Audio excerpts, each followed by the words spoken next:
Welcome to learning academy Kannada YouTube channel. ಇವತ್ತು day 2. ನಿನ್ನೆ ನಾವು ಮಾಡಿರುವಂಥದ್ದು ವಾಸ್ತವ ಸಂಖ್ಯೆಗಳು ಅಧ್ಯಾಯದಲ್ಲಿ 1 ಅಂಕ ಮತ್ತು 2 ಅಂಕದ ಪ್ರಶ್ನೆಗಳನ್ನು ನೋಡಿದ್ವಿ. ಇವತ್ತು ನಾವು 3 ಅಂಕದ ಪ್ರಶ್ನೆಗಳನ್ನು ಅದೇ ಒಂದು ಅಧ್ಯಾಯದಲ್ಲಿರುವಂಥ 3 ಅಂಕದ ಪ್ರಶ್ನೆಗಳನ್ನ ನೋಡ್ತಾ ಹೋಗೋಣ. ಓಕೆ, ನೀವು ಮೊದಲಿಗೆ ಈ ಒಂದು PDF ಬೇಕು ಅಂತಂತಂದರೆ ಪ್ರತಿಯೊಬ್ಬರು ಸಹ ಕಾಮೆಂಟ್ ಮಾಡಿ, ನಾನು ತಪ್ಪದೆ ನಿಮಗೆ ಕಳಿಸ್ತೇನೆ. ಓಕೆ, ಮೊದಲಿಗೆ 3 ಅಂಕದ ಪ್ರಶ್ನೆಯಲ್ಲಿ ಮೊದಲ ಪ್ರಶ್ನೆ ಬಂದ್ಬಿಟ್ಟು ವರ್ಗಮೂಲ 5 ಒಂದು ಅಭಾಗಲಬ್ಧ ಸಂಖ್ಯೆ ಎಂದು ಸಾಧಿಸಿ ಎಂಬುದು ಪ್ರಶ್ನೆ. ಇದಕ್ಕೆ ಸಾಧನೆ ಉತ್ತರವನ್ನು ನೋಡ್ಬೋದಾದರೆ ಇದು 2020 ಜೂನ್ ಅಂದರೆ ಕಳೆದ ಬಾರಿ ಒಂದು ಪರೀಕ್ಷೆಯಲ್ಲಿ ಬಂದಿರುವಂತಹ ಪ್ರಶ್ನೆ. ನೆಕ್ಸ್ಟು ವರ್ಗಮೂಲ 5 ಒಂದು ಭಾಗಲಬ್ಧ ಸಂಖ್ಯೆ ಆಗಿರಲಿ. ಭಾಗಲಬ್ಧ ಸಂಖ್ಯೆಯನ್ನು ನಾವು ಯಾವಾಗಲೂ ಸಹ ನಾವು P/Q ರೂಪದಲ್ಲಿ ಏನು ಮಾಡ್ತೀವಿ, ಸೂಚಿಸ್ತೇವೆ. ಓಕೆ, ಎರಡೂ ಕಡೆ ವರ್ಗಗೊಳಿಸಿದಾಗ P ಮತ್ತು Q ಸಹ ಅವಿಭಾಜ್ಯಗಳು ಏನಾಗ್ತಾವಪ್ಪ ಅಂತಂತಂದರೆ 5 P/Q whole square, 5 square P square. 5 ಇದು P ಸ್ಕ್ವೇರನ್ನು ಭಾಗಿಸ್ತದೆ, 5 ಇದು P ಅನ್ನು ಭಾಗಿಸುತ್ತದೆ ಪ್ರಮೇಯ ಒಂದು ಆಧಾರದ ಮೇಲೆ. ಓಕೆ, ನೆಕ್ಸ್ಟ್ ಆದ್ದರಿಂದ 5 Pಯ ಅಪವರ್ತನವಾಗಿದೆ, ಆದ್ದರಿಂದ P = 5R ಆಗಿರಲಿ. ಎರಡೂ ಕಡೆ ವರ್ಗಗೊಳಿಸಿದಾಗ P square = 5R whole square,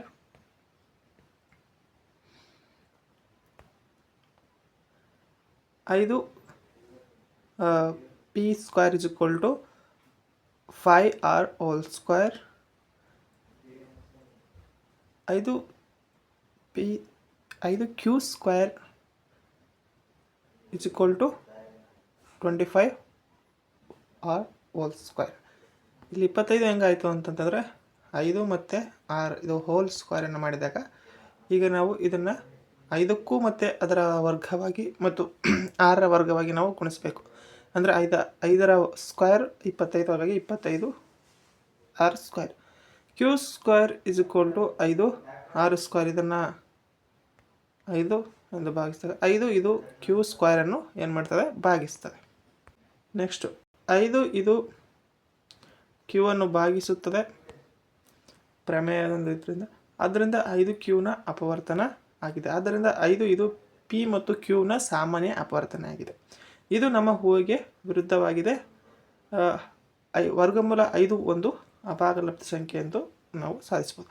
ಇದನ್ನು ನೀವು ಏನು ಮಾಡಿ ಅಂತಂದರೆ ನೋಟ್ ಮಾಡ್ಕೋಬೋದು, ಇದು ಸಹ ಇಂಪಾರ್ಟೆಂಟು ಪ್ರಶ್ನೆ. ನೆಕ್ಸ್ಟ್ ಬಂದುಬಿಟ್ಟು ಮಾಸಹ ಮತ್ತು ಲಾಸಹ ಮಹತ್ತಮ ಸಾಮಾನ್ಯ ಅಪವರ್ತ್ಯ ಮತ್ತು ಲಘುಮತ ಸಾಮಾನ್ಯ ಅಪವರ್ತ್ಯ LCM ಮತ್ತು HCF ಎಂಬುದು 135 ಮತ್ತು 75ರ ಮಾಸಹವನ್ನು ಅವಿಭಾಜ್ಯ ಅಪವರ್ತನಗಳ ವಿಧಾನದಿಂದ ಕಂಡುಹಿಡಿದು ನಂತರ ಮಾಸಹ 135 ಮತ್ತು 75 ಮತ್ತು 20ರ ಲಾಸಹವನ್ನು ಕಂಡುಹಿಡಿಯಿರಿ ಅಂತೇಳಿ ಕೊಟ್ಟಿದ್ದಾರೆ. ಅವಿಭಾಜ್ಯ ಅಪವರ್ತನ ಮೂಲಕ ಅಂತಂದರೆ ಈ ಮೂಲಕ ನೀವು ಕಂಡುಹಿಡಿಯಬಹುದು. ಅದನ್ನು ಮೊದಲಿಗೆ ಏನು ಮಾಡಬೇಕು ಅಂತಂದರೆ ಕಡಿತವನ್ನು ಹಿಡಿಬೇಕು. 135 2ರ ಮಗ್ಗಿಯಲ್ಲಿ ಬರಲ್ಲ, ಹಾಗಾಗಿ ಅದನ್ನು 3ರ ಮಗ್ಗಿಯಲ್ಲಿ ತೆಗೆದುಕೊಂಡಾಗ 3 4 12 ಮತ್ತು 3 5 15. ನೆಕ್ಸ್ಟ್ 3 1 3 ಮತ್ತು 3 5 15. ನೆಕ್ಸ್ಟ್ 3 5 15 ಬರುತ್ತೆ. ನೆಕ್ಸ್ಟ್ 3ರ ಮಗ್ಗಿಯಲ್ಲಿ ಅದು ಹೋಗಲ್ಲ, ಹಾಗಾಗಿ 5ರ ಮಗ್ಗಿ 4ರ ಮಗ್ಗಿಯಲ್ಲಿ ಬರಲ್ಲ, 5 1 5. ನೆಕ್ಸ್ಟ್ 75ನ್ನು 3 2 6. ನೆಕ್ಸ್ಟ್ 3 5 15. ನೆಕ್ಸ್ಟು 3ರ ಮಗ್ಗಿಯಲ್ಲಿ 25 ಬರೋದ ಕಾರಣ ನಾವು 5ರ ಮಗ್ಗಿ ಹೋಗ್ತೀವಿ. 5 5 25. ನೆಕ್ಸ್ಟ್ 5 1 5. ಇವುಗಳ ಒಂದು ಮಾಸಹ ಏನಾಗ್ತದೆಪ್ಪ ಅಂತಂತಂದರೆ 135ನ್ನು ನಾವು ಈ ರೀತಿಯಾಗಿ ನೋಡ್ಬೋದು. ಏನು 3 3 3 × 3 × 3 × 5 = 3 ಕ್ಯೂಬ್ × 5^1. ನೆಕ್ಸ್ಟ್ 75ರನ್ನು ಸಾಮಾನ್ಯ ಅಪವರ್ತನ ಮೂಲಕ ಮಾಡಿದಾಗ 3 × 5 × 5 = 3^1 × 5 ಸ್ಕ್ವೇರ್. ಹಾಗಾಗಿ ಇದರ ಒಂದು ಮಾಸಹ ಬಂದುಬಿಟ್ಟು 3 × 5 15. ಓಕೆ, ನೆಕ್ಸ್ಟ್ 15 ಮತ್ತು 20ರ ಲಾಸವನ್ನು ಕಂಡುಹಿಡಿದಾಗ ಅದರ ಉತ್ತರ ನಮಗೆ ತಿಳಿತದೆ.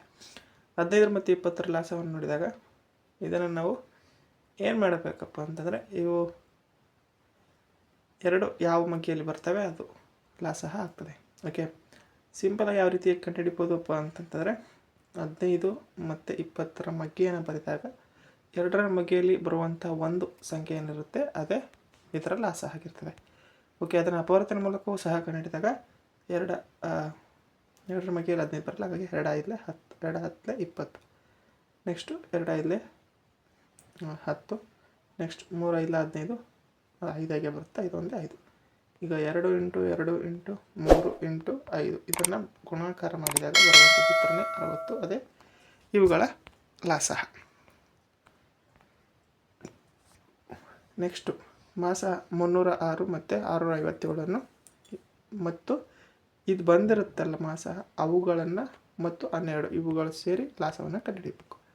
ಸೇಮ್ ಸಾಮಾನ್ಯ ಅಪವರ್ತನ ಮೂಲಕವೇ 306 ಮಾಡಿದಾಗ ನಮಗೆ ಮತ್ತು 657 ನೀವು ಸೇಮ್ ಪ್ರೊಸೆಸಲ್ಲಿ ಮಾಡಿದಾಗ ನಮಗೆ ದೊರೆಯುವಂಥ ಮಾಸ ಬಂದ್ಬಿಟ್ಟು 9. 9 ಮತ್ತು 12ರ ಒಂದು ಲಾಸವನ್ನು ಕಂಡುಹಿಡಿಯಬೇಕು.